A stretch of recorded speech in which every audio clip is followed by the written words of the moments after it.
and welcome back to the Cold Start Corner. I'm Eric Matei, and today we have got a really exciting topic presented by a really remarkable person. So Jenn Denham is joining us to talk about the world of e-commerce today. Jenn, hey, how are you? Hey, I'm good, Eric. Thanks so much for having me. Hey, thank you so much for being here. And I do want to toss this out there before we jump into this exploration of cold starts or e-commerce and what cold starts can do to be competitive in e-commerce. I do want to, again, thank you for helping us come up with this idea of the Cold Start Corner. You know, I'll have all of our viewers know that it was actually Jenn that came up with this name, the Cold Start Corner, when I share with her what our mission and vision is of this project in helping position cold starts for success throughout their planning, development, and launch. It was Jenn that came up with this awesome idea to launch the Cold Start Corner. So Jenn, again, thank you so much for your support in helping make this possible. Yeah, absolutely. You're very welcome, my friend. And kudos to you for building it, right? An idea is only as great as if you execute. So great job. It's an amazing platform and you're helping just a ton of people. So kudos to you. Awesome. Thanks so much, Jenn. Well, look, let's go ahead and jump right into it. I know we got a lot to get to. So what do you say we start the conversation with just exploring this topic? What is e-commerce? Yeah, that's a great question. What is e-commerce, and then what is e-commerce in this industry in optical and optometry, right? So I'm sure everyone here listening, you could probably remember the last thing you bought online, and it's probably within like the last 7 or 8 days when we're recording this. It's back to school time. Maybe you were buying a new backpack, new, school clothes for your kids, but we all kind of live in this digital age now. I think we can all agree that COVID kind of fast-tracked that across all ages, all demographics, and we're very now tied to our phone and the ease and convenience of finding what we want when we want it, right? At the stem of our fingers. So e-commerce is not a new concept. I mean, it's been around since, Mr. Bezos has now gone to the moon. So, I mean, we've definitely have e-commerce around in our lives for a long time now. But e-commerce coming into optometry is relatively new. And so from my perspective and where I sit within my company, we really see it as omni-channel marketing, not necessarily strict e-commerce. If you think about brands out there, let's just stay on the, back to school theme. My kids go to a private school, so they wear school uniforms. So, I obviously get them at Old Navy, and I get emails from this brand constantly, right? Because they need to hit me right when I'm in the buying mindset. So it's kind of the spray and pray model of e-commerce. You've probably seen it before. You get retargeted for things that you look up on a website. But the gold of optometry in e-commerce is the fact that you can do omni-channel and talk to your patients because when they're in the buying mindset, before they come in, after an exam, and in between before their next. So again, we kind of want to look at e-commerce. We understand it as a society, but we want to see how that relates to optometry and how we can kind of unlock that revenue potential with our patient base, which is a pretty cool concept I'm excited to talk to you about today. Absolutely, absolutely. So why don't you expand a little bit more on that, and let's talk about with the advent of e-commerce, and I really like what you said, the omnichannel, right? Omnicommerce. So let's talk about kind of the advent of that. While we all know, Amazon, again, Mr. Bezos going to the moon, but it all started with him, selling mail order books out of his basement. So let's kind of talk about how we've seen e-commerce come into optometry and how, what this growth trajectory has been. If you could kind of share us a bit of the stats. I know it's really fascinating.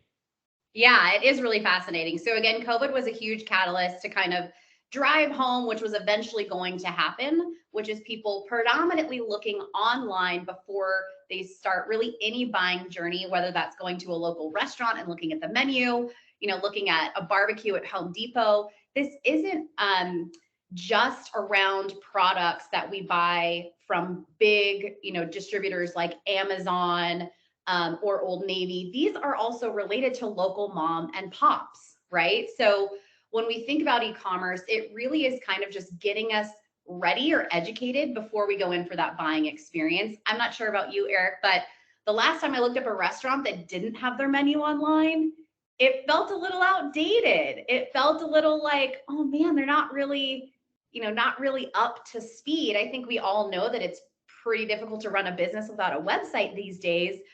But if you have any kind of inventory within your business, whether you're a medical practice or not, it's pretty standard that you should have that inventory online, not even for true e-commerce to purchase, but so people can get an idea of what kind of products you hold there, right? Without having to get in their car and drive down and stand within the four walls of that business. A really good, correlation is kind of like the Best Buy and the Circuit City, right? Or kind of the Blockbuster and the Netflix. A lot of these companies kind of held true to like, no, people love driving down and coming and standing within the four walls of my business. I don't need to be online. And I think we kind of know what happened with those stories, right? Yes. So if we want to get down to the facts, about 80% of consumers look online before they start their buying journey. 44% of private practice patients look online before they come in for their optical exam, right? So 44%. Wow. Is the Vision Council study from 2019.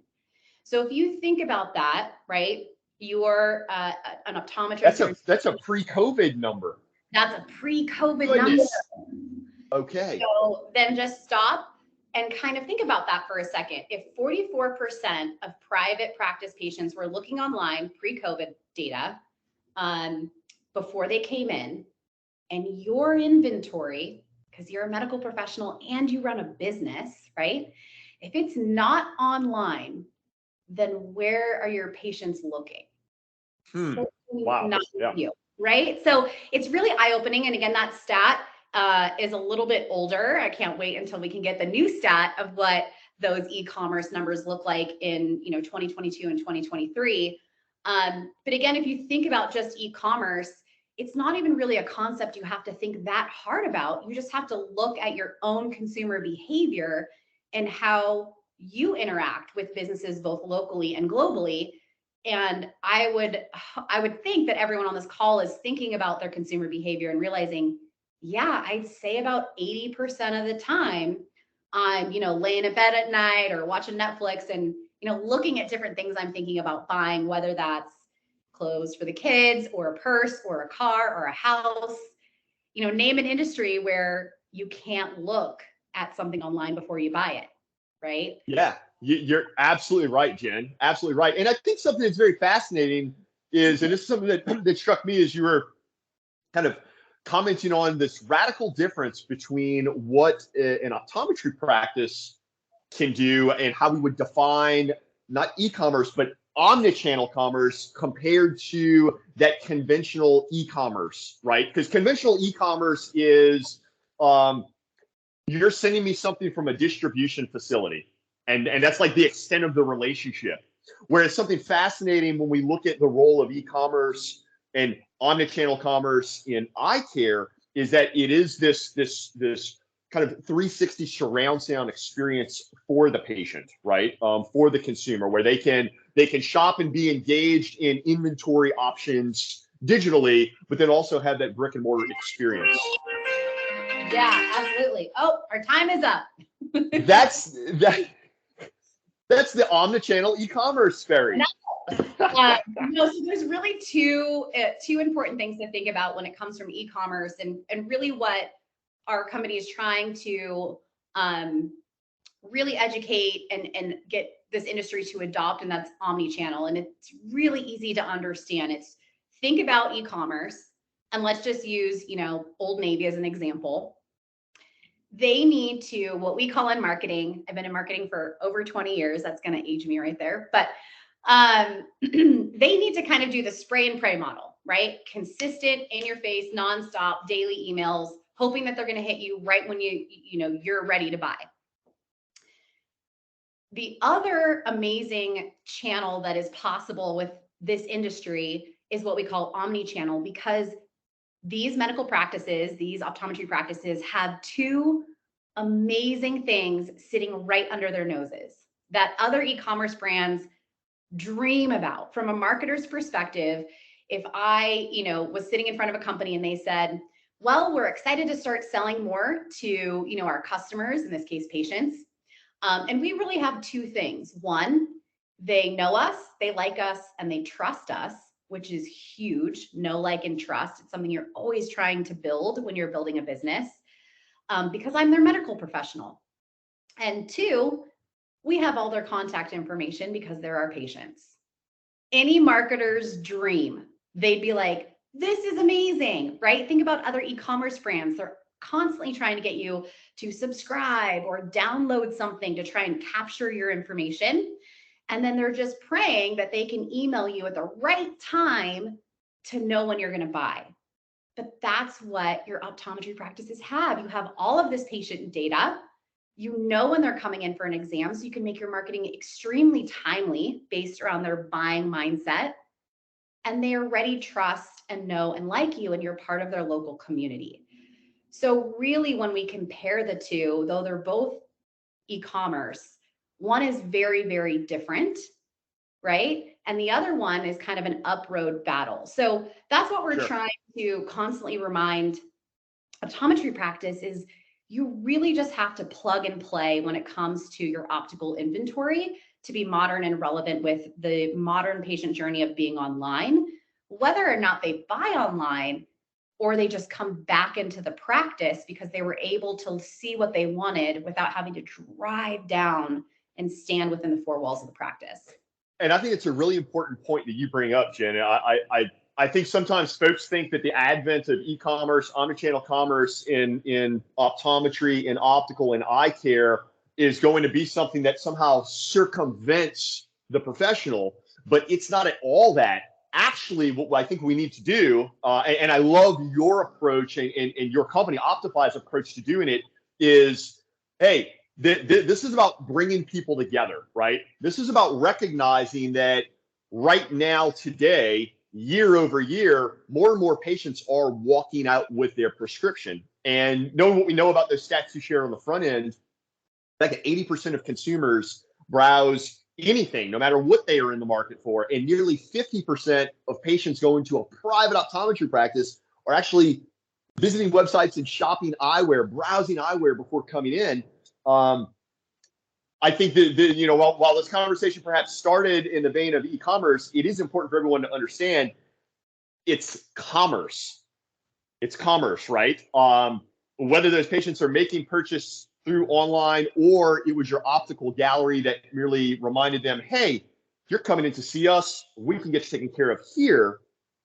We're still retaining that service to those patients and delivering more services to more patients. Providing more products and materials to more patients, the last I checked, is what drives revenue. Yeah, absolutely. And again, when we're thinking about the two parts of the practice, the medical and then the retail, right? This is a true retail, if not the first, one of the top 3 revenue sources for a practice, right? So if we think about running a business and the way we run a business, then we definitely need to be having our business hats on as well, of like, what is a modern way that you would start a business with inventory? You'd put it online so people can look at it. But there's a little bit more to it than just that when it especially comes to Optify and how we kind of put that defensible moat around a practice and be able to keep those patients engaged. And I'm sure we'll dive into that too. And I was going to say, actually, Jen, that's a great transition into where we're going with this, which is now share with our audience, again, from a cold start perspective, what are some of the best practices that emerging practice owners should be really embracing to make it happen here? And please do also, speak just of best practices, but then also specifically a bit about the Optify platform and such. Yeah. So first step, please, from the bottom of my heart, I really want you to think about when you're building your website, not putting just a page of logos. Please. Yes. So I know that you want to showcase the brands that you have and I'm sure that those logos are given to you real quick from those brands, because who wouldn't want free marketing from, thousands of practices across the nation? But internally, what we call those are exit pages. And again, let's just relate that to your consumer behavior. Let's say you are looking for a barbecue at Home Depot. You go online, you click barbecue, and now what you get is a ton of logos of the brands they carry. So what is your instinct? Your instinct is go, oh, Traeger, click on it. Now backlinks all over the place. And guess who's going to start marketing to me immediately? It's going to be that brand. So now relate that to your optometry practice. And we see this day in and day out, and it's of no fault of these practice owners, because really there wasn't a solution prior to Optify, and other solutions that people have tried to do manually, which is a ton of work. So think about your patient's consumer behavior. They're getting an email or reminder, hey, I'm going in for my exam. Well, that's right. I'd love some new glasses. Let me go online. You go to, Akrinosoptometry.com, and I click eyewear, and now I'm presented with logos like Ray-Ban and Dita and Barton Pereira. And now I go, oh, cool. And I click on Ray-Ban, and I am on the Ray-Ban site. And what does Ray-Ban do immediately? They do a pop-up to get my We know everything about you. Yeah. And now I'm constantly targeted with buying my prescription eyewear from the brand. So if you relate that to what you would do in optical, because we believe that opticians are truly the superhero in the optical retail experience. They are amazing salespeople in most cases, and they just need some modern tools to help them. Like you said, when a patient says, I'm too dilated, I can't really see right now, I got to go back to work, or I'm just going to go buy online. And giving them tools to be able to say, great, our online store is open 24/7. Here you go. We can't wait to help you, right? So we don't want that patient to walk in, ask about Ray-Bans, and then you say, go out the door, walk down the street, and there's a mall where you can buy them, because that's what's happening on your digital footprint, and that's what we want to avoid, right? And I was going to mention also in that vein, Jen, the vision plans. Also, managed care has now gotten into, as we've seen this consolidation on that side, and vision plans, owning materials and labs. So now we're even seeing where patient schedules exam with your practice, right? Say, I'm patient, I'm coming to see Dr. Denham to get my eye exam next week. And if I've got one of those vision plans, I believe, I know VSP and their online optical brand Iconic is kind of like the go-to. I mean, and if I schedule with you, and once you verify my VSP, that triggers Iconic to then send me, patients, an email prior to seeing you, where they're telling me, hey, Mr. Matei, we understand you're going to see Dr. Denham and utilize your VSP benefits. Browse Iconic to purchase your eyewear. So it's not just, and the reason why I want to bring that up is because it's not just a practice that has logos and backlinks on their website where now your patient traffic is being pulled away from your practice. But understand, these managed care plans now are having online opticals. They want to capture that retail from your practice, and they are going after your patients as well. So by the way, I really like that advice also. So as it pertains to website, so maybe the first bit of advice that you would have for folks in constructing their website, let's not have logos there, right? However, there are perhaps some novel ways that a practice could still, make it known of some of what they carry, whether that's perhaps maybe organic media, right? Maybe photo or video organically done in the practice, getting that to your website, getting that to your social media. Also, patient engagement. Something else that you mentioned earlier was just patient re-engagement. I know from our work, we work with many clients, established practices that you figure a practice has been a thriving practice for a couple of decades. They've got literally tens of thousands of contacts in their database, and it makes you wonder the degree to which you can then cross promote and internally market if you're expanding your scope of care. Again, something that's overlooked by many practices, just taking advantage of some of those tools and resources that are already there. So, okay, so why don't we now then Why don't you share with us a little bit more about Optify and how that works? And I know we've got some mutual clients that are using Optify, and I mean, I can say like the numbers speak for themselves. Oh my gosh! So share with us a little bit about how that works and some of the best practices to make that really work in the best interest of a cold start.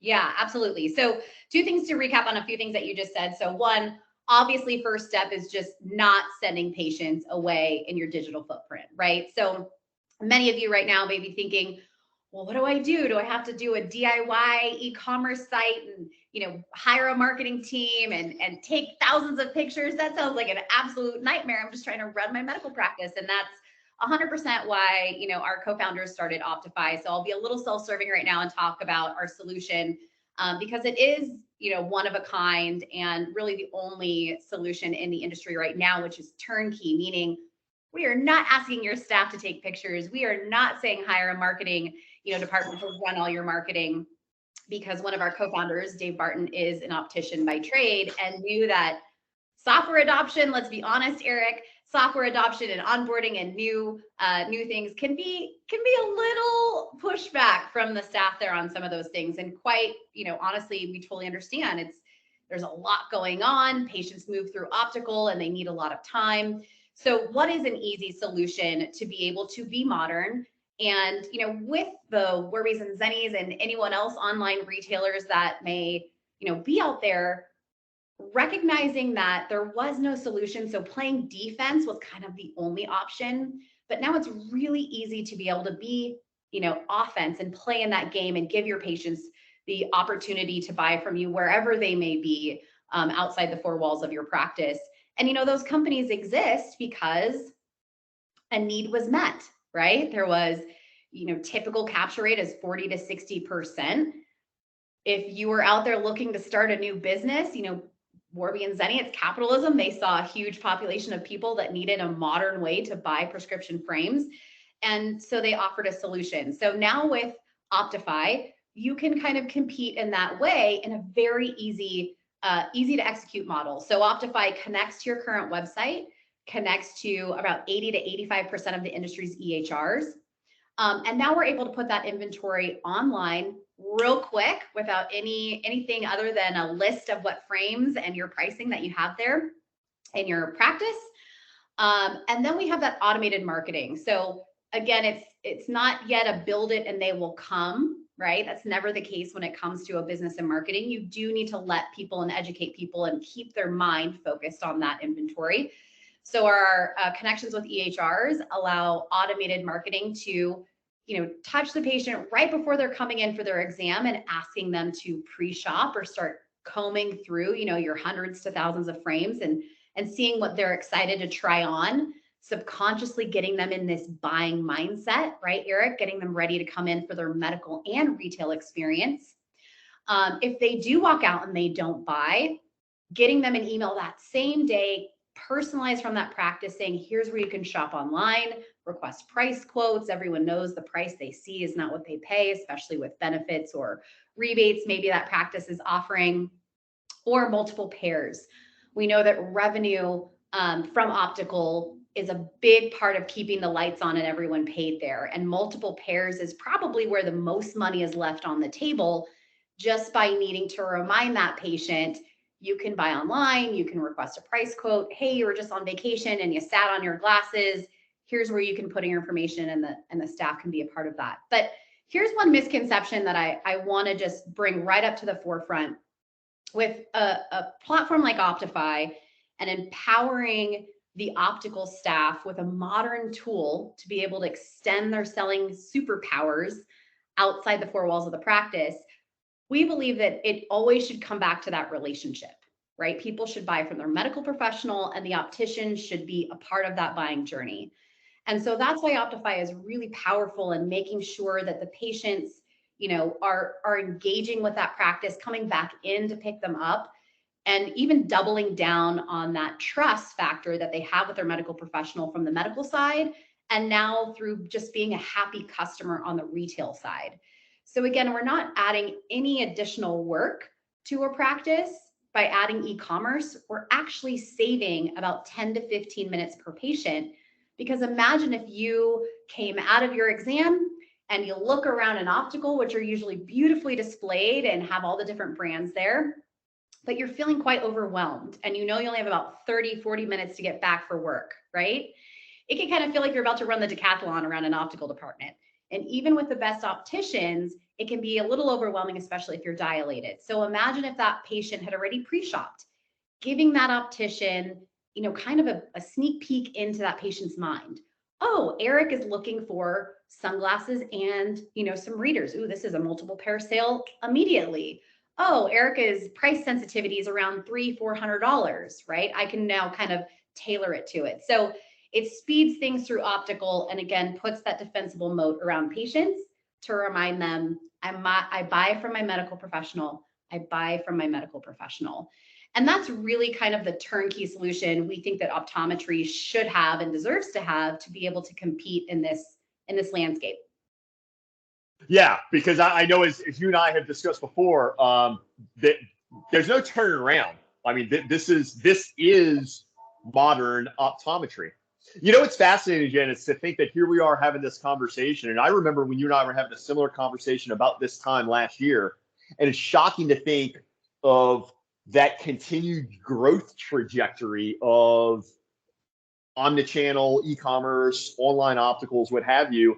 And to think in a few short years, while we're still talking about something that is very early on, in a few short years, this is going to be a standard component of any practice, cold start, established practice, what have you. So it's really a fascinating time to be around this industry with so much exciting change. So Jen, look, as we kind of wrap things up here, thank you for all of this that you brought to the table, right? Because again, we're talking about how to cold start a modern optometry practice, and this is just as much a part of it as is scope of care and specialty care and HR processes and stuff. Having that online optical experience, providing your patients with that omnichannel experience, is tremendous, and there's huge opportunity and upward potential there. So I suppose to pull it all together, for those viewers that would like to perhaps have more questions for you or maybe want to explore Optify, how can they get in contact with you? Yeah, absolutely. So in a nutshell, Optify is a turnkey solution helping, established practices be able to unlock that revenue and all that amazing patient data that they have and those trusts they have with their patients.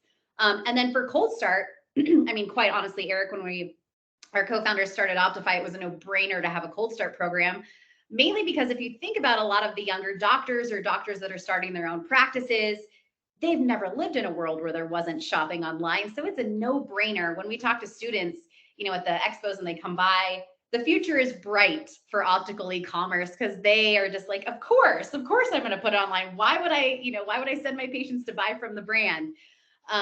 So the future is bright with Cold Start. Our Cold Start program is really beneficial for those who are starting warm, starting cold, for multiple reasons. I'm just going to touch on those really quickly. One, think about when you launch your website and needing to build the authority, with your site. Imagine patients spending a lot of time while they sit on the couch, browsing through your eyewear and using virtual try-on, which comes with Optify powered by Fitting Box.